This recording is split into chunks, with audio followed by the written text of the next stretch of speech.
సిద్ధాంతాలు ఎందుకు విఫలమవుతున్నాయంటే ప్రతి సిద్ధాంతాన్ని మనం మడ్డి చేసేసాం, మతం చేసేసాం.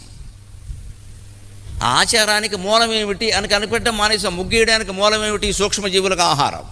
అది మానేసాం మనం. సూక్ష్మజీవులకు ఆహారం అని ఎందుకన్నారు? ముగ్గు కర్ర అని ఉండేది పూర్వం.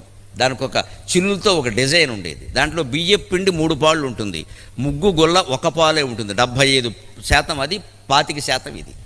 పైగా ఈ ముగ్గు కర్ర ఎంత, దానికి కనిపెట్టేవాడు ఎంత సైంటిస్టో కానీ అది ఇలా లాగుతూ ఉంటే బియ్యపు పిండి ముందు పడుతుంది, ఈ ముగ్గు గొల్ల వెనకాల పడుతుంది.